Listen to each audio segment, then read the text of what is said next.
principal ponto inicial é você ter o principal recurso à sua disposição, que vão ser aquelas pessoas core da startup. Então, quem que serão aquelas pessoas que você imagina que se explodir ainda vai estar com você? Então, se você está com uma ideia, alguma coisa, tente gastar tempo trazendo aquela pessoa que você admira e você acha que a pessoa vai comprar o sonho com você.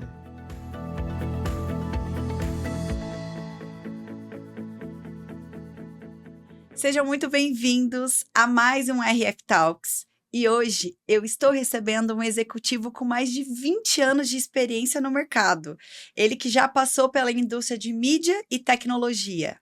E ao longo da sua trajetória, ele atuou em grandes multinacionais e teve um papel muito importante na construção de ecossistemas de cultura de inovação. Ele também traz no histórico o lançamento de 3 aplicativos, sendo que 2 deles já teve mais de 5 milhões de downloads. É isso, gente, o que mostra que o quê? Esse nosso convidado tem muita capacidade de transformar ideias em soluções reais. Desde 2019, ele vem se dedicando à criação de startups que conectam serviços à sociedade, sempre com um olhar muito voltado para inovação e impacto. Entre as suas iniciativas estão os projetos Leve-me, que é um aplicativo multimodal de transporte público, a Wi-Fi Livre, nos abrigos de São Paulo, a Bip, ó, falei direito, hein? Eu até brinquei com ele, que é pioneira em car sharing elétrico na América Latina, e também a Bibot, um dos maiores marketplaces de mídia out of home da América Latina. Vocês já estão entendendo que o assunto hoje vai render, né? E eu não podia deixar de dizer que ele é o pai da Manu e do João. Seja muito bem-vindo, Anderson. Essa é a melhor parte. Muito obrigado. Prazer estar aqui. Feliz estar aqui, Rê. Obrigado pela introdução.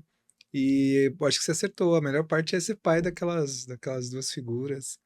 Do João, cada dia mais uma figura. A Manu, então, que você conhece. Obrigado. Tô feliz de poder compartilhar, falar com o seu público. Tenho acompanhado os episódios, tenho visto que os assuntos aí são diversos e todos eles no seu espectro muito interessantes. Então, espero aí poder contribuir, poder de alguma maneira compartilhar essa experiência aí que já está, enfim, que eu acho que pode ser rica para muitas pessoas, muitos empresários que estão no momento, estão em momentos desafiadores, que talvez algo do que a gente vai falar aqui possa inspirar uma ideia. Vai ser muito legal. Vai ser muito legal mesmo. Afinal de contas, a gente já marcou muitas vezes esse É bate-papo. verdade. Gente, o Anderson tem uma agenda mega corrida e a gente ali tentando encaixar o melhor momento para a gente bater esse papo, porque eu sei que vocês vão adorar.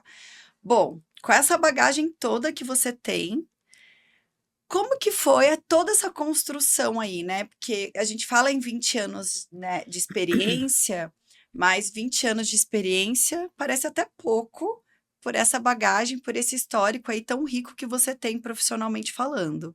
Como que foi a construção desse Anderson aí, desse Anderson profissional, né? E que foi para esse mundo da startup, da inovação. Como surgiu esse desejo? Olha, é legal, né? Começa a fazer tanto tempo, eu fiz 40 anos recentemente, e você sabe que parece que é numa vida passada já, né? Depois da pandemia, eu acho que todo mundo que passou por isso, é, eu pessoalmente, né? Quando eu penso no meu passado ali, no meu histórico antes da pandemia, parece que faz tanto tempo. Mas enfim, era um outro mundo, então eu comecei minha carreira no setor financeiro, então eu trabalhei em Bilbao Vizcaya, que era um concorrente do Santander que tinha aqui, no Banco do Bradesco. Fui consultor da PwC, PricewaterhouseCoopers, por quase 12 anos. E sempre estive envolto a muitos projetos em empresas multinacionais, com processos, com sistemas bem rígidos de compliance, enfim, com operações complexas que ensejavam uma visão mais holística, né? Se você quisesse entender bem onde você estava, você precisava entender muito bem das engrenagens. Eu sempre tive essa característica de ter dificuldade de entender o micro. Para que eu conseguisse fazer bem, eu precisava ter uma ideia do macro. Então, acho que uma coisa foi puxando a outra. Eu sempre me interessei muito pelo macro, pela estratégia, por que estava por detrás, nunca ficar só naquele microprocesso. Com o passar do tempo, foi por uma questão de afinidade, trabalhando em projetos dentro das empresas, de início, depois em projetos pessoais, mas sempre com foco em estratégia, em tentar olhar o potencial de mercado, tentar acomodar esses processos, esses projetos em coisas que pudessem trazer valor. Aí eu acho que a gente vai falar, mas, enfim, trazer valor implica em como ser mais eficiente na operação, como vender mais ou como gastar menos, enfim, tudo isso que a gente, no final das contas, mexe no resultado final de uma empresa. E falando dessa mudança, né, que você acompanhou o mercado, o que você vê que mais mudou, né, ao longo desses anos? Porque assim, a gente fala muito de inovação, né? Uhum. Inovação, inovação, o que a gente está projetando para o futuro, mas inovação é algo que a gente sempre discutiu, né? Sempre a gente quis inovar, né? Sempre que a gente quis algo novo. Dentro desse conceito, o que você vê assim na sua visão de mercado que mudou? Você sabe que, Rê, sabe que tem um dos pais desses, em 2009, 2008, quando começam aquelas empresas, os unicórnios a surgirem ali no Vale do Silício, o Clayton Christensen, ele publica ali o DNA do Inovador, pela Universidade de Harvard, e vários conceitos vêm dali, né, que na época, fiquei interessado pelo tema, e eu aprendi muito naquela oportunidade, primeiro que é definir inovação. A gente tem talvez uma tendência em confundir inovação com invenção ou com criatividade. Elas são coisas diferentes. Então, você inovar, você criar ou você inventar.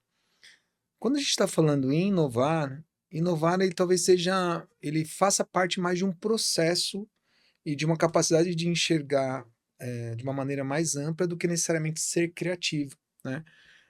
E o Clayton Christensen, ele define que inovar significa aplicar tecnologias ou processos que já existem em um problema que estava carente daquele processo. Isso faz com que aquele problema ou seja resolvido ou seja atenuado, e isso gera fluxo de caixa positivo, ou seja, isso ou aumenta a receita ou reduz custo. E aí, toda vida que você faz isso, emprega algo que existe e dá uma solução nova para um problema antigo, você está sendo inovador. Então, acho que quando você entende isso, você passa a ficar mais atento a olhar para outros mercados, a não. E eu acho que esse é um erro, e aí eu vou me ater a sua pergunta, mas assim, esse é um erro comum que a gente, às vezes, quando é um especialista de uma coisa, a gente ficar sempre na bolha, consumindo aquela coisa. Quem trabalha com inovação, ele precisa expandir. Então, precisa estar vendo o ramo médico, o ramo automotivo, o esporte, o setor de eventos, o setor de mídia. E aí você consegue entender as tendências, o setor de varejo, o que está acontecendo em cada mercado e o que você pode aplicar para o seu. E o que mais mudou agora, eu acho que com o crescimento aí nos últimos anos, cada vez mais das redes sociais, a gente tem acesso a mais coisas mais rápido. E isso mais coisa entenda principalmente informação. Então hoje a gente consegue mais rapidamente enxergar o que está acontecendo até às vezes na Coreia, na China.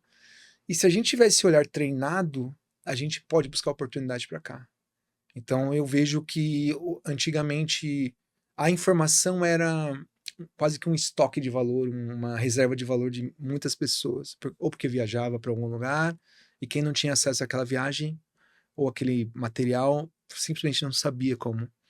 Hoje a internet deixou tudo mais plano no sentido de ao alcance de mais pessoas.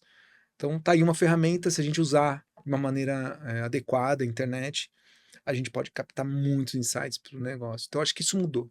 Quem está mais atento, quem está usando para uma aplicação mais concreta, está tirando benefício real. Eu até costumo dizer muito aqui dentro da agência um pouco disso, assim. Eles, como que você tem que- tanta ideia, né? Não, eu tenho muita ideia porque eu consumo muito ali, né? No meu caso, por exemplo, que a gente cria muitas coisas novas dentro do marketing, de campanhas, ações, eu falo que eu fico ali vivendo o mundo do Pinterest às vezes. Porque e de coisas diferentes dentro do Pinterest, porque às vezes é uma coisa que você tá vendo não tem nada a ver com aquele assunto, com aquele cliente que precisa sair uma ideia diferente, mas é de lá que vai ser a inspiração, porque você abre para novos âmbitos, né? Eu acho que essa ampliação do conhecimento, que hoje em dia a gente tem um acesso muito mais rápido, realmente é algo que, se a gente usar ao nosso favor, a gente consegue, né, extrair coisas boas, né? Não, total. Sabe que esse é um gancho, assim, você falou, né? Tinha uma frase que eu usava antes. Eu era diretor de estratégia de uma das empresas e eu sempre tinha que, às vezes, dar o direcional de onde a gente estava indo para a galera. E dentro do meu chapéu de diretor tinha inovação também, né? Uma das coisas uma frase que sempre permeava meus PPTs era só a diversidade produz criatividade. Mas a diversidade em que sentido? A diversidade de ideias. Então é muito importante que a gente consiga mesclar pontos de vistas difusos sobre diferentes temas e aquilo produz aquelas coisas diferentes se somem e agreguem coisas novas, né? Talvez hoje a gente viva num mundo em que a gente tem dificuldade de dialogar com coisas diferentes, ou com pontos de vista diferentes, ou com conhecimentos diferentes, bagagens diferentes. Mas quando a gente põe isso de uma maneira que eles se fundem e não se chocam e repelem, quando eles se fundem, inevitavelmente uma coisa melhor sai. Então, falando de como que a gente cria um pouco dessa cultura, como que eu ponho pessoas que pensam diferentes, mas dentro dessa diferença se respeitam, se admiram e produzem algo maior do que os seus pontos individuais, né? Acho que isso é bem bacana. Que é um desafio, né? Esse é o desafio, esse é o E desafio. eu vejo que, assim, tenho contato com algumas, né, entrando aí numa outra pergunta até mesmo. É muito comum você ver pessoas tão diversas em startups, Uhum, né? Perfis, assim, de comportamentais, de pensamento, de conhecimento, é muito comum. uhum. E a startup, ela tá no conceito nosso aqui de startup, é muito ligado, assim, você fala em startup, você, nossa, inovação, né? É muito assim. Qual é o principal desafio que você, como grande desenvolvedor aí de startups, tem acho que um conhecimento muito grande nessa área, você vê como criar uma startup? Porque às vezes eu falo assim, gente, eu vejo as pessoas, não, porque eu preciso criar, a gente tem um cliente que é um hub ali, né, de inovação de startups, eu falo, eu entro lá, eu vejo as pessoas, precisa criar, precisa fazer, mas como assim? Como que é, né? Porque é muito desafiador, né, uma É, startup. Como, é. como, como que foi para você também um pouco disso? Você sabe que tem uma certa não, tem muito mito, né? Muita imaginação. Mas é 90% trabalho, assim. As pessoas, eu particularmente, eu fui consultor e como consultor ajudei a implementar muitos processos, né? Então, eu sei da importância de um processo para você ganhar escala, para você conseguir otimizar, enfim.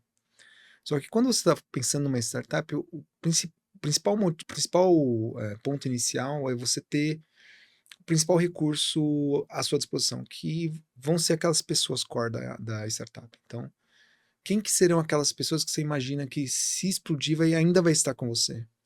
Então, se você está com uma ideia, alguma coisa, tente gastar tempo trazendo aquela pessoa que você admira e você acha que a pessoa vai comprar o sonho com você. E ela, naturalmente, vai ser capaz de agregar nessa construção. Acho que esse é um dos passos fundamentais. Que eu não sei que se com essa pessoa você necessariamente vai ser um sucesso, mas inevitavelmente, sem essa pessoa, você vai ter dificuldade de sucesso. Então, pessoa é o primeiro passo. O segundo passo de uma startup é como que você consegue recursos para ela. E aí você pode pensar que você está sendo empreendedor e tentar recursos para ela, ou você está dentro de uma empresa e você está inovando num departamento e brigando por budget por ela. Então tem essas duas formas. As duas, o que você precisa ter para conseguir recurso e trazer investimentos, porque dinheiro tem no mercado, nas duas você precisa ter muito claro que problema você quer resolver. E muitas vezes as pessoas têm um insight, uma ideia, um desejo de fazer algo, e elas ficam apaixonadas pela solução e não pelo problema, e não para resolver o problema. Então, eu diria que assim, o grande mote é você encontrar problemas em que você, com o seu produto, vai conseguir reduzir, de mitigar ou até resolver aquele problema. Se você acha esse fio da meada, aí e você está disposto a trabalhar para construir aquilo, você vai ter os elementos que você precisa para ser bem-sucedido. E nisso não tem, a gente tem que pensar que tem no Brasil, o gigante continental, a gente tem desde a infraestrutura até os problemas mais básicos que ainda carecem de empreendedores estarem atuando. Então a gente vai desde a indústria do marketing, de mídia, que é legal, que muitas pessoas gostam, mas eu tenho um problema concreto de repente, um sistema de limpeza mais eficiente, um sistema de jardinagem de um condomínio, enfim, eu tenho vida real, uma padaria que pode ser mais eficiente que o seu cardápio online. Eu tenho muitos problemas concretos, reais. Um sistema de precificação num supermercado. Outro dia eu estava numa rede grande de drogaria e eu vi a menina do atendimento ali da farmácia cortando os papelzinhos para colocar o preço das gôndolas. E eu fiquei imaginando, isso foi há um mês atrás. E é uma das maiores redes do Brasil de drogarias. E eu fiquei imaginando, meu Deus, por dia quantas pessoas estão paradas, gastando hora, cortando papelzinho, imprimindo Para colocar o algo preço para ali. colocar a precificação naquela gôndola. Isso poderia ser feito diferente já. Fatalmente, por exemplo, aí tem uma possibilidade de alguém inovar e criar uma solução rápida para essa dor. Então, acho que a gente tem que estar com um olhar treinado e disposto a encarar problemas da vida prática, né? E aí, reunir pessoas certas, com essa missão bem definida e buscar, com certeza, tem dinheiro no mercado para empreendedores que têm um sonho real, né? Acho que. E aí, falando um pouco disso de resolver a dor, né? Eu estava até ontem falando com um cliente sobre o pitch, né? Tipo, não, você precisa treinar seu pitch, você não pode ficar vendendo a sua empresa se você não conseguir explicar a sua empresa. Você precisa vender sua empresa em 3, 4 frases, né? Que aí, primeiro, uma das coisas que falam muito da startup é isso, né? Você precisa ter o pitch perfeito, rápido, objetivo e resolver a dor, né? Como que foi para você treinar esse pitch aí? Porque você é um grande vendedor, assim, do seu negócio, né? Eu tenho bastante contato contigo, vejo que você, não, resolvi isso, isso, isso. Teve algum teste? Assim, isso é uma curiosidade, uma dica mesmo, né? Aham. Para outros empresários que estejam assistindo a gente, porque eu falo assim: todo dono da empresa tem que saber vender sua empresa de forma muito eficiente e muito rápida. Porque às vezes você está diante de uma pessoa que pode ser seu investidor, que pode ser seu sócio, que pode ser o cara que vai te vender para um outro lugar, e você tem que estar ali convencendo ele muito rápido. Aham. Existe um segredo para isso? Olha, não, assim, óbvio que você conseguir sintetizar a sua ideia, isso ajuda, mas eu acho que não é sobre isso. Assim, tem empreendedores bem-sucedidos de diferentes características. Então, tem empreendedores que são muito eloquentes, bons vendedores, tem outros que são mais técnicos, que quase não falam. Então, eu acho que não é isso que é o determinante. Uma coisa que eu vejo, assim, que conta muito para quem está investindo de novo, seja dentro de uma empresa ou seja um investidor anjo, conforme você vai fazer a sua estrutura de capital, o que conta muito na hora que você identificou um problema que você quer atuar, uma área que você quer atuar, um problema que você quer tentar corrigir, você tem que primeiro fazer uma pesquisa avançada e tentar entender tudo possível sobre aquele problema. Então, quais são as repercussões daquilo, o que aquilo causa na indústria, quantas pessoas compram, quantas pessoas deixam de comprar, quanto tempo leva, por que é caro. Então, quando você se dedica a estudar mais sobre aquele problema, você inevitavelmente vai se tornar um especialista, você vai ser visto como um especialista. E o que faz a diferença é o grau de paixão que você vai ter para tentar atuar naquela solução. O seu nível de atuação pode não resolver totalmente o problema, pode só melhorar, né? Mas o investidor, no final das coisas, o interno ou externo, o anjo, o que ele vai medir é o brilho do seu olhar, falar com que eloquência você fala daquilo de verdade, e aí você só vai ter eloquência se você souber do que você está falando, consequentemente, a partir dali, qual que é o seu nível de comprometimento em brigar por aquilo. Então é isso que está em jogo, mais do que um PowerPoint bonito, mais do que um pitch bem treinado, bem estruturado. Eu acho que o investidor está atrás de empreendedores que brilham o olhar. E quando ele conta aquele problema, ele sinta aquele brilho no olhar e ele fala: vou apostar nessa pessoa porque ele é guerreiro, ele vai atrás daquela situação. Ainda que um produto esteja em estágio, primeira fase de ideação, né? Eu vi aqui tem um livro, Design Thinking, ainda que seja na parte de prototipação ou na parte de ideação, o que o investidor ele quer medir qual que é o seu nível de comprometimento em resolver aquele problema. Porque muitas pessoas começam um negócio também e desistem ali porque, não, estou trabalhando muito, ou Sim. fica puxado, não, porque tem problema. E sempre vai ter, né? Sempre vai existir. E quando a gente tem um negócio nosso, eu falo muito isso, a gente trabalha muito mais do que se a gente estivesse trabalhando para o outro, né? Sim. E essa vontade de fazer acontecer, eu acho que ela faz muita diferença quando o negócio dá certo. É um fator determinante para o negócio dar certo, inclusive, né? Exato, é a vontade de fazer acontecer. Outro dia eu vi, eu não sei que frase que foi, onde que eu vi, que falou: olha, óbvio que você tem um desejo, todo mundo tem o desejo de ser bem-sucedido, né? Enfim, de crescer na carreira, de crescer nos seus negócios. Mas esse objetivo, ele tem que ser uma consequência daquilo que você tem um objetivo primário. Acho que foi até o ministro do STF que comentou, né? Não tem problema nenhum advogado desejar ter muito dinheiro, mas tem que ser fruto de, primeiro, ele desejar ser um baita advogado, né? Uhum. Então, antes o empreendedor ele tem que desejar ter um negócio bem-sucedido. E o negócio, para ser bem-sucedido, o produto tem que estar funcionando, o serviço tem que estar fluido, a base de clientes tem que estar satisfeita, a marca tem que estar bem posicionada. Todos esses elementos têm que estar presentes para que a engrenagem comece a gerar para ele um fluxo positivo e aquilo crie valor. Ele vai gradualmente criando uma cultura interna também, essa cultura vai retroalimentar o valor da empresa e quem está de fora vai perceber. Aí a gente pode falar que ele está começando a ser bem sucedido, né? Quando as pessoas de fora começam a admirar, a desejar aquilo, esse é um fator de sucesso, né? Falando em sucesso, a Bibip, falei certo, Falou certo.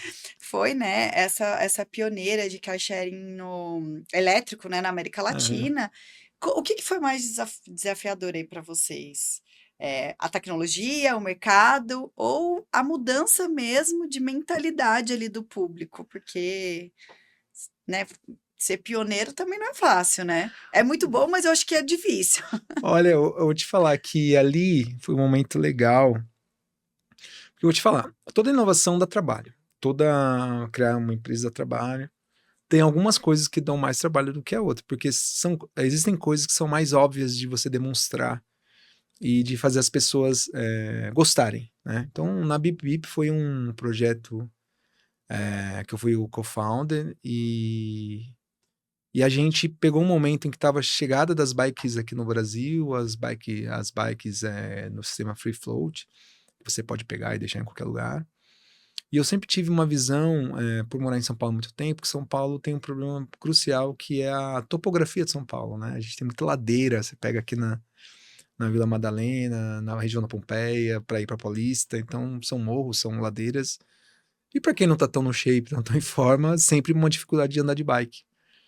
Então, quando você olha para o resto do mundo, a solução de micromobilidade de última milha precisa de uma tração motorizada. Então, a BPP surge desse insight, onde a gente via duas vertentes de tendências. Uma que tinha um problema real de micromobilidade. São Paulo é o maior mercado do Uber mundial. O Brasil é o maior país do Uber e São Paulo é a maior cidade que mais que faz corridas do Uber. Então isso mostra uma ineficiência clara no sistema de mobilidade, principalmente a última milha. E a gente precisava trazer uma solução para isso. Uma solução que fosse, ao mesmo tempo, rápido e acessível para todo mundo. Então isso era fácil de demonstrar e das pessoas entenderem. Então eu diria que a nossa criação da Bibip foi a mais prazerosa porque tudo encaixava muito rápido, né? Desde o conceito até a demonstração de valor, até a capacidade de demonstrar o mercado potencial. Então quando a gente fez isso, rapidamente a gente conseguiu captar, rapidamente a gente conseguiu empresas que tivessem interessadas em desenvolver a tecnologia. E eu conectei alguns gigantes, né? Então, Renault, Promon Logicalis, foram parceiros na época da gente para que a gente pudesse fazer um sistema de abre e fecha de carro elétrico, de um sistema de carro elétrico, você poderia andar com o carro e deixar ele em qualquer lugar. Tudo isso aconteceu, para você ter uma ideia, do tempo de idealizar o projeto até começar a fazer corrida monetizada na rua, foram 5 meses. Nossa, pouquíssimo tempo. Passando por captar investidores, trazer os carros, fazer a marca, construção do app, construção de tudo, sistema de segurança, desenvolvimento do IoT. Em 5 meses a gente botou de pé. Então foi um processo relâmpago e em menos de um ano eu vendi minha participação. Mas foi um aprendizado, foi muito legal. As Você pessoas dormiu amavam. nesses 5 meses? Olha, e pra completar, eu tinha o meu filho mais novo, ele tinha acabado de nascer. Então, tudo isso eu tinha com um bebê de 1 mês em casa, literalmente. Nossa. Mas foi muito prazeroso, foi muito enriquecedor, porque a gente passou por todos os perrengues de montar uma sede, de construir, de pegar dinheiro, de abrir uma conta, abrir uma empresa. Enfim, todos os bens que você pode imaginar, contratar pessoas, fazer contrato com pessoas, depois fazer um processo, enfim. Então foi toda esse processo. E aí, na sua pergunta, que foi mais difícil, eu acho que esse projeto especificamente, talvez o mais desafiador tenha sido a tecnologia empregada, porque até hoje existem empresas muito grandes que não conseguem dar essa solução. A gente fazia um reconhecimento biométrico em 2018, com validação integrada com o Detran, ou seja, validava a sua carteira, nem existia ainda carteira digital, a gente fazia em 2 minutos. E a gente ganhou todos os prêmios, reconhecimento, foi muito bem avaliado por conta disso. Então o desafio tecnológico foi imenso ali. Precisamos quebrar o código de segurança do carro da Renault. A gente teve autorização oficial da Renault mundial para fazer isso. Então foi um projeto em que todo mundo, mas ao mesmo tempo a gente tinha muita velocidade e facilidade, porque as pessoas viam claramente o valor que a gente estava agregando. Então a gente contou com muito apoio, né? Então ao mesmo tempo que era desafiador, era complexo. Por outro lado, a gente tinha uma rede que acabava nos ajudando. Não teria sido possível em tão pouco tempo se a gente tivesse tido muito suporte. Bacana. E depois, assim, de tantos downloads aí, né? Com tantos usuários nos seus aplicativos, enfim, com tanta conexão, assim, de comportamento, né, das pessoas, o que você aprendeu, assim, que você fala, isso aqui me guia até hoje? Tem algumas coisas, né? Sabe que hoje eu tenho uma Martech, e a minha Martech é principalmente com lógica de deslocamento de mobilidade urbana, né? No Brasil inteiro. Hoje a nossa cobertura são de 860 cidades no Brasil. É uma rede, para você ter uma ideia, por dia a gente mapeia mais de 15 milhões de pessoas o deslocamento de hora em hora, né? Então é uma rede maciça de dados. Ao todo, fora as pessoas, são mais de 250 mil outros pontos de interesse, que incluem farmácias, escolas, enfim, pontos comerciais. Uma das coisas que essa experiência me trouxe, os apps me trouxe, é que existem padrões de comportamento, e esses padrões de comportamento, quando você dá uma lupa para eles diferem localmente, né? Então, comportamento de compra, o comportamento de deslocamento, o comportamento de entendimento, a latência para o consumo, por exemplo, de uma cidade como Belém do Pará, ela é diferente de uma cidade que está ali próxima, que é Recife, que é diferente, por sua vez, de Fortaleza, e de Salvador, embora muita gente, a partir de uma visão aqui da região sudeste, pense que seja parecido. Então, quando você começa a empregar o olhar em comportamento, numa questão mais antropologia mesmo, você vê que existem diferenças, mas dentro deles existem padrões. Então, para o marketing, para uma Martech como a minha, entender esses padrões é a chave do jogo, porque a gente consegue criar, então, soluções que visam estimular ali o lift de compra, enfim, aí já vai para uma outra camada. Então, para mim, a maior riqueza que veio foi entender esses padrões e como que a gente pode utilizar isso para um resultado concreto de empresa. E aí, falando um pouquinho, né, da Bibot, que trabalha com essa questão de conectividade, mobilidade, né? Como você vê hoje o papel da mídia OH, né, que tem gente que até não faz ideia, né, desse monitoramento mesmo que você falou, né. Poxa, 15 milhões de pessoas sendo ali monitoradas e a gente até brinca, né, você vê vários momentos, assim, em roda de amigo, enfim: "Ai, tá me escutando, nossa, eu falei disso e eu tô vendo ali no ponto de ônibus", enfim. Então, essa conectividade e essa ligação da estratégia de vendas e performance muito conectada ali à mídia OH, ela tem crescido cada vez mais e eu vejo como as empresas entendendo mais como um papel necessário para a construção ali da marca, ampliação até de atuação da marca, né. Uhum. Como que vocês trabalham isso na Bibit? Olha, o Rê, você sabe que a o movimento do comportamento de consumo ele já vinha mudando, né, mas com a pandemia isso acelerou, acho que é chover no molhado, você vê os números, né, do e-commerce que até 2022 a participação das compras no varejo era mais de 70%, hoje já está quase empatando ali, de 75%, na verdade, caiu para 55% em menos de 3 anos, e dando espaço para o e-commerce. E o e-commerce continua a crescer, então essa balança vai nos próximos 2, 3 anos virar, como é no resto do mundo, né. Então hoje você compra desde uma caneca até um carro, pela internet literalmente, ou você faz um carro por assinatura, então o comportamento mudou muito, só que uma coisa que não mudou é que as pessoas continuam sendo influenciadas quando elas têm informações e quando elas têm estímulo, que possam ajudar ela a tomar decisão. Então, quando você faz uma estratégia hoje de marketing, a audiência pulverizada, o desafio é como que você vai reter a atenção daquela pessoa? Numa mídia social, numa pesquisa de search, um AdWord, em qualquer tipo de ferramenta que você vai utilizar numa rede de influenciadores. E hoje o out of home, para quem está nos ouvindo, essa mídia que te impacta no elevador, no aeroporto, no ônibus, no Uber, na rua, no ponto de ônibus, como que ela integra essa estratégia? Ela integra no momento em que ela é uma mídia que não pode ser esquipada. Ela te pega literalmente desprevenido. Hã, Só que quando você faz isso de uma maneira estratégica, você gera o que a gente chama de frequência, em que ela consegue te impactar inúmeras vezes, às vezes durante o dia, e ela, sem você perceber, está conversando com você. E aí isso aumenta, isso tem vários estudos que quando é uma campanha, a gente na Bibot, por exemplo, consegue elevar o lift de busca da internet, de uma média de uma campanha tradicional em out of home de 15% de lift que ela resulta, para 33%, quando você faz com um planejamento segmentado, como a gente propõe em nossa tecnologia. Então, isso mais do que dobra o lift do search. E se você está aumentando o search, ele inevitavelmente vai aumentar o lift de compra online. Né? Então, hoje o OH ele consegue entregar uma estratégia muito mais robusta para uma estratégia de venda mesmo. Tá? Ela não carrega sozinha, mas ela é parte essencial para diminuir para diminuir o CAC, para diminuir o lead time de compra, para diminuir todos os indicadores de uma compra digital, por exemplo.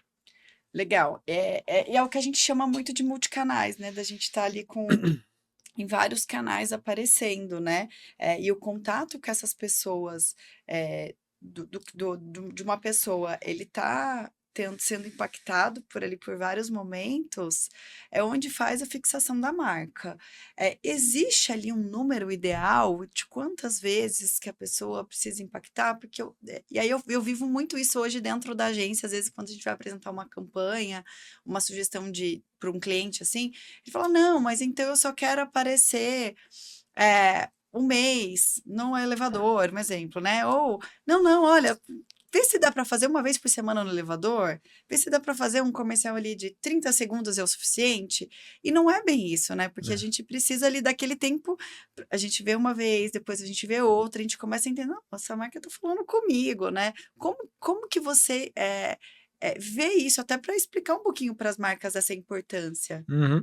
Você sabe que a gente está trazendo essa conversa, né? O mercado brasileiro, apesar do out of home ter crescido nos últimos 10 anos, ter saído de 1,5% de share, hoje ele está batendo 12%, provavelmente vai fechar o ano com 14% de share. está falando que o mercado de out of home brasileiro ele só perde em crescimento para a internet. É, é o terceiro meio já, de todos os meios. Então ele está atrás de TV aberta e está atrás de internet. E as pessoas que compram, o mercado profissional de mídia ainda compra muito assim, a out of home põe exatamente como você falou, eu quero lá, tá 2 semanas, uma semana. Ainda é uma compra muito manual, muito rudimentar. Quando a gente coloca essa camada de estratégia, é exatamente essa conversa que a gente quer provocar.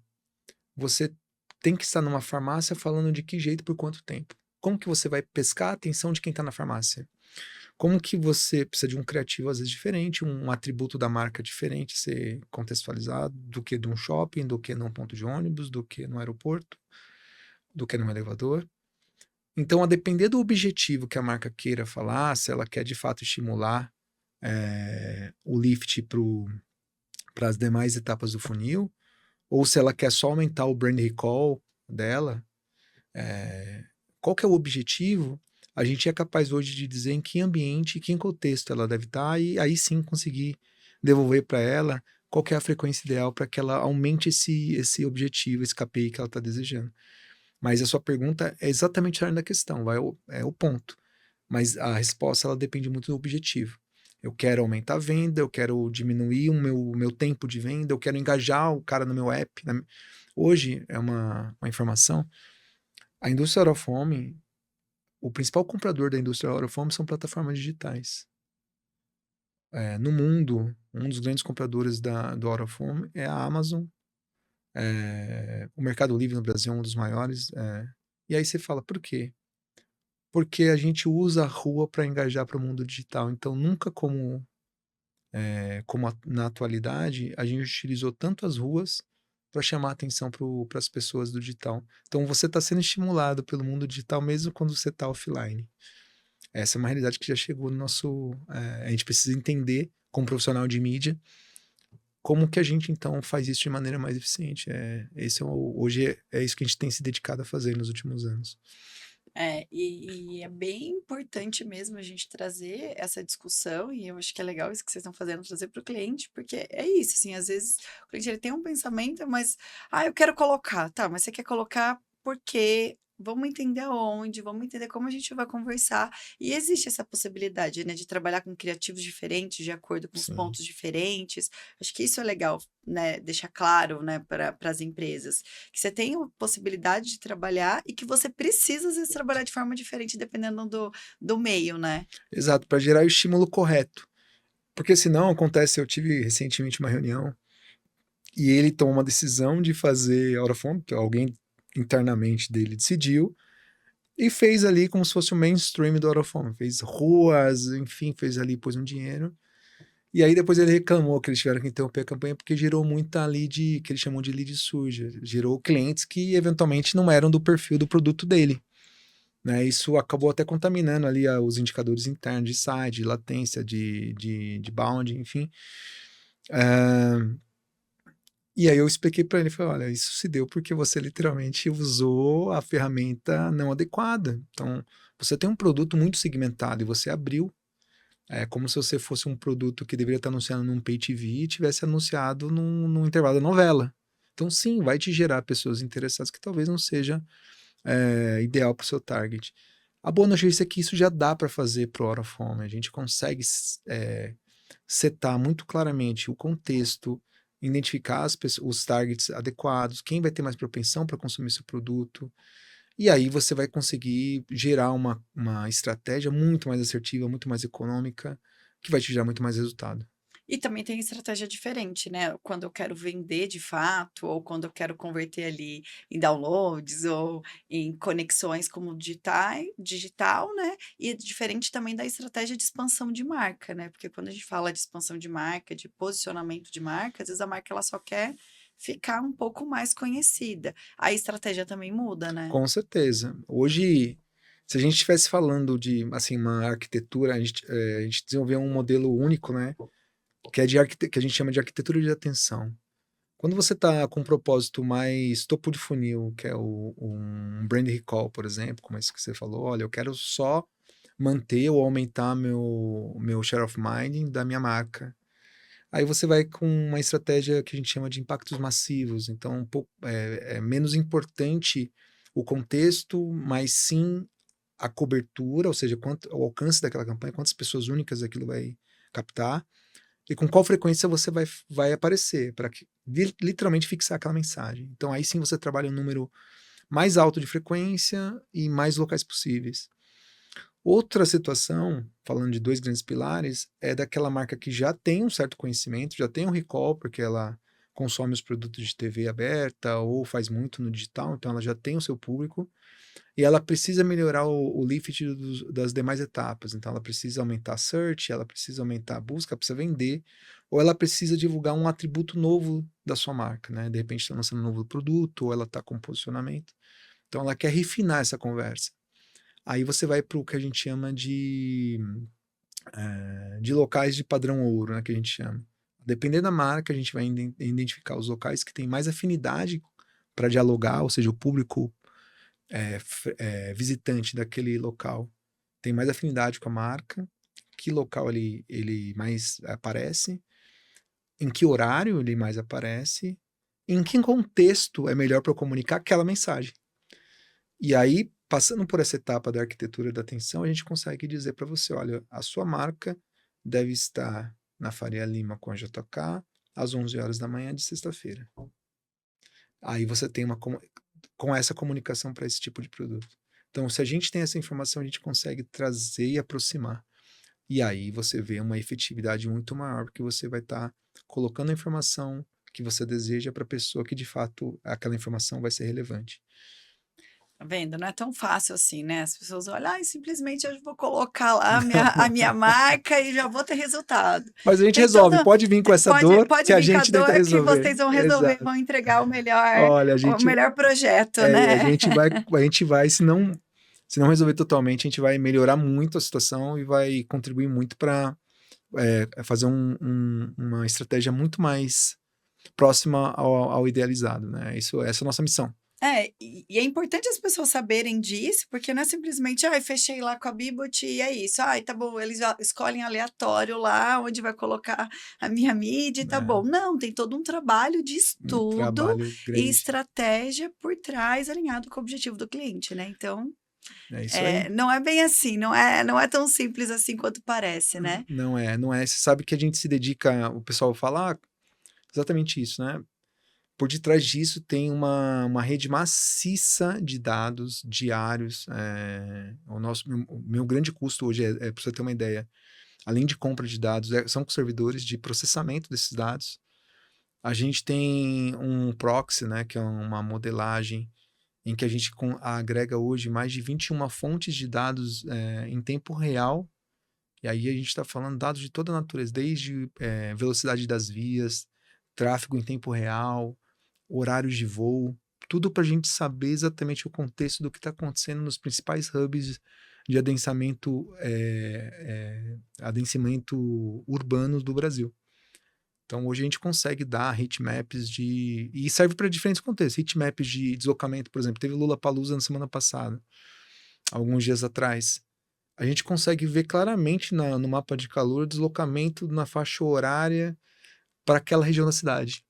Isso serve para utilidade pública, serve para mídia, mas serve para gestão pública, gestão de tráfego, para CT. A gente consegue, como a gente tem uma medição muito precisa, até dizer que palco do Lollapalooza, em que horário foi mais assistido, em que horário as pessoas se dispersaram dentro da área do autódromo, por exemplo. Começa a ficar legal, e aí você consegue posicionar, por exemplo, o seu stand num corredor mais adequado. Você consegue, de repente, fazer uma ativação da sua marca naquele horário que você sabe que é um intervalo propício para aquela conversa. Tudo virou dados, né? Dados. Não é mais nada baseado no eu acho, é dados, né? Puramente. Sabe que tem uma frase também que é legal, que eu gosto, que é, se você apertar o dado, ele conta o que você quiser. Sim, o dado ele é insumo, e a gente usa isso, né? O dado é insumo, que com a tecnologia certa, ele vai virar um meio, mas ele nunca pode ser o fim. Então, até na apresentação hoje da Build tem lá a tecnologia como meio. Por quê?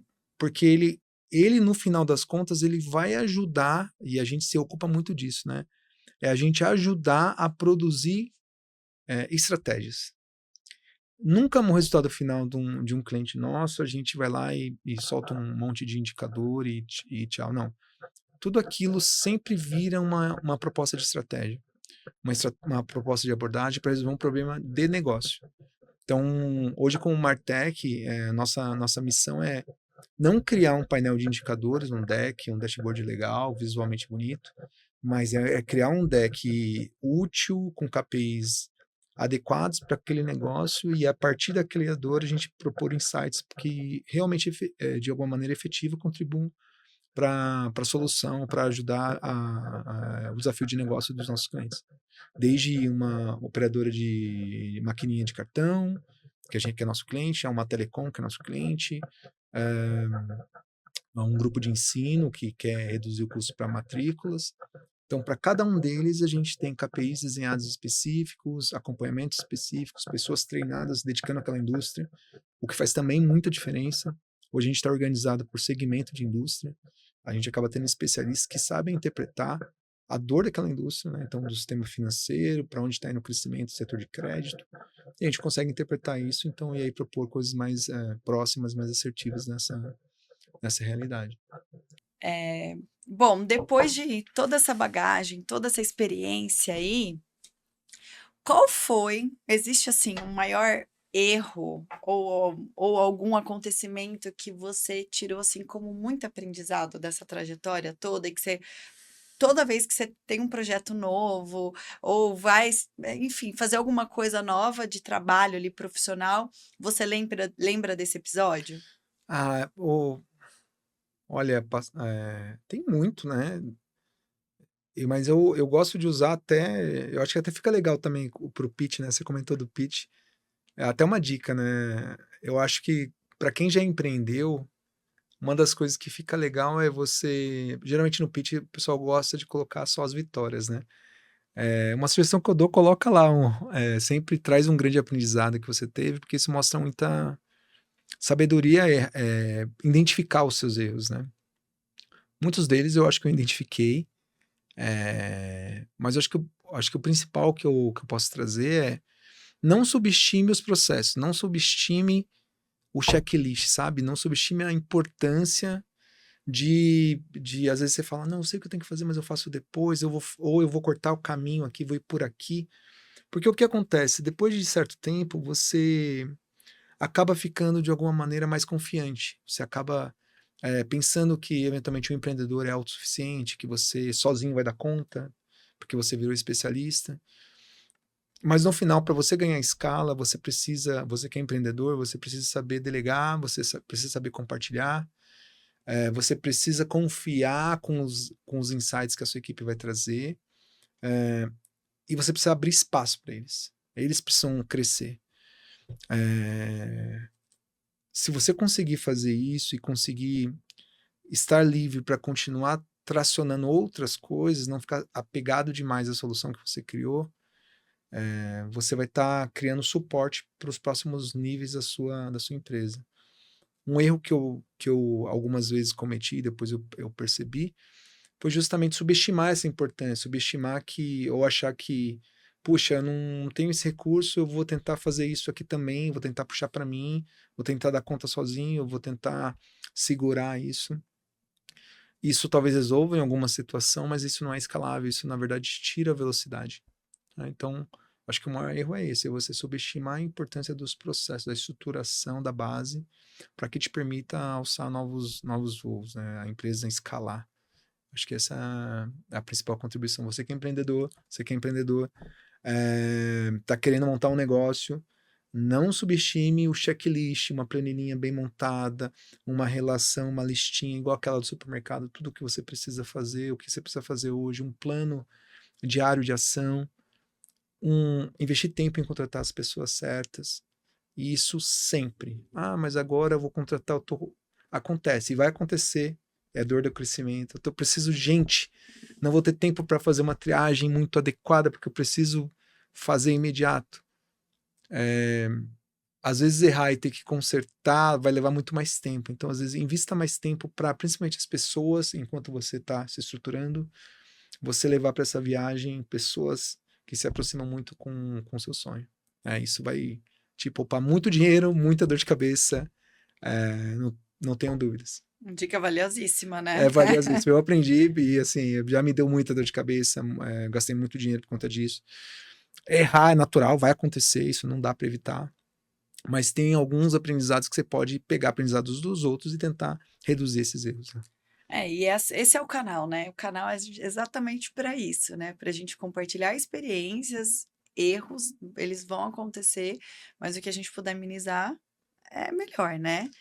E para a Exato. gente fechar agora, eu quero saber o que o Anderson faz para distrair a cabeça, sair um pouquinho ali do Anderson, tirar o chapéu aqui do Anderson profissional, para o Anderson pessoa, ser humano. O que ele faz para não pirar, para não virar um workaholic e para conseguir ter esse equilíbrio entre o Anderson pai, marido, amigo e o Anderson profissional?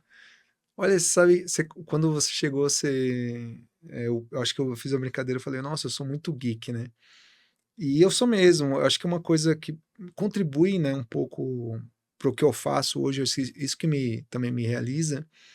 Eu sempre gostei de consumir muita coisa, principalmente filmes. Uma época da minha vida eu lia muito livros, principalmente de coisas aleatórias. Então,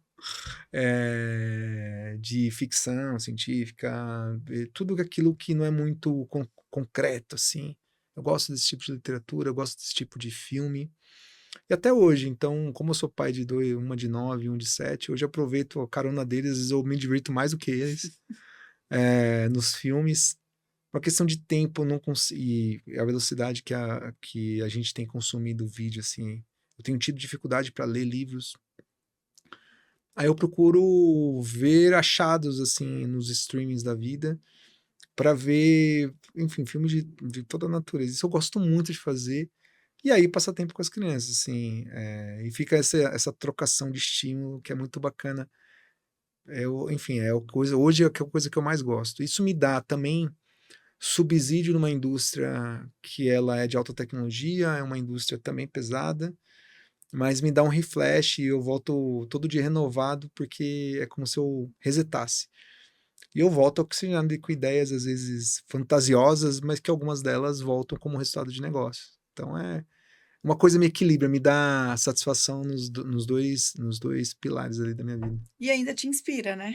Me inspira aí, por isso que às vezes eu tenho umas ideias malucas ali, ninguém entende, depois eu falo, você vai entender, calma. Calma, calma, que Calma, tem você um que ainda não conceito por chegou, trás. tem um conceito por trás, é isso. E como as pessoas fazem para te achar? Deixa. Vende seu peixe aí agora. Agora é o Ah, momento de você deixar seus canais, seu contato, até assim, se alguém está assistindo, quer falar um pouco mais com você sobre a mídia out of home, né? Saber um pouco mais de como se posicionar a marca, ou até mesmo ser um cliente, né? opa, claro. Você deseja, tem um problema de negócio, você acha que precisa, e todo mundo que está aí no mercado precisa de alguma maneira dialogar com seus clientes. A gente falou um pouco aqui, muito se fala de vender mais, né? E é natural. Todo mundo está preocupado com isso. Mas num passado recente, nos últimos 5, 6 anos, as pessoas esqueceram um pouco de falar das marcas, de construir marcas, de criar conexão com o seu cliente. O seu cliente tem que voltar a ser cliente, ele não pode ser só o consumidor do seu produto. E o cliente, ele tem algumas características, ele precisa confiar em você, ele precisa gostar de estar no seu ambiente ou gostar da sua companhia, e ele precisa admirar a sua marca. Então, como que você constrói tudo isso e você acha que a rua, os ambientes externos das cidades podem te ajudar nessa conversa? A Bibot é a maior marketplace de out of home do Brasil, um dos maiores da América, pode te ajudar. Eu estou aqui, acesse lá www.bibotdigital.com. A gente vai ter todo o prazer, se não for eu diretamente, um especialista do nosso time em atender, criar uma estratégia com você e receber você para a gente tomar um café, para eu entender um pouco mais do seu negócio. Eu gosto muito de estar enfim, com as pessoas mais variadas que me conhecem, com um tempo, com uma hora de tempo qualificado para a gente conversar, tomar um bom café. Vou adorar estar com vocês aí. Podem me chamar. Olha aí, vocês viram o pitch dele, né? Ótimo. Anderson, muito obrigada por Eu que participar. agradeço. Foi um bate-papo muito gostoso, muito enriquecedor, e eu acho que, assim, você deve ter tirado dúvidas de um monte de gente, assim, desse universo todo, não só dessa parte de inovação, mas eu acho de um posicionamento mesmo da marca, entender o que uma empresa quer para o teu negócio, né? Acho que isso ajudou muito, sem contar das dicas valiosíssimas, né? Que todo empreendedor sempre precisa, porque eu brinco que é um 7-1 todo dia. Então, quando a É gente isso. escuta o outro falando que já errou, que teve desafios, né, que continua tendo, parece que até é um alívio, assim, né? É igual quando você é pai, né? A gente é pai, você sempre fica se punindo, você fala, nossa, será que eu tô sendo muito duro? Será que eu tô. E aí você vai para uma reunião de escola e vê que não tá, né? Tá tudo igual. Aí Tá tudo. você fica um pouco aliviado. Mas sim, eu acho que o Brasil tem uma veia natural para empreender, né? Nós somos brasileiros, a gente tem a criatividade por natureza, a gente tem o espírito batalhador por natureza. Muitas vezes faltam ferramentas, qualificação dessa mão de obra para a gente, tá? Mas hoje tem muito canal, então o RF Talks acho que é um canal que está cada vez mais se solidificando, se consolidando, onde o público pode vir, pode se inspirar, pode se informar e principalmente pode ter munições reais, concretas para o seu negócio. Então, eu que agradeço, fiquei muito feliz pelo convite. A gente estava ensaiando aqui em fazer já algumas vezes, mas hoje deu certo, que bom. Parabenizo de novo você, assim, baita mulher guerreira, empresária de sucesso, com um negócio cada vez mais promissor. E o canal, que tá uma delícia assistir, eu me divirto ali, dou risada. Essa é uma das atividades que eu faço ali para entreter e para me informar e para, enfim, cada vez mais estar capacitado ali e preparado no dia a dia. Muito obrigada, é uma honra ter você aqui. E para você que assistiu a gente até agora, não esquece de compartilhar esse episódio, de mandar para aquele amigo, para aquela amiga, para aquele conhecido que você tem certeza que vai contribuir para o crescimento profissional dele, ou para se divertir aí nos momentos, né? Ter aí esse momento aí de aprendizado, de conhecimento e de descontração. Não esquece de dar o like, se inscrever no canal e até o próximo episódio. Tchau, tchau! Tchau.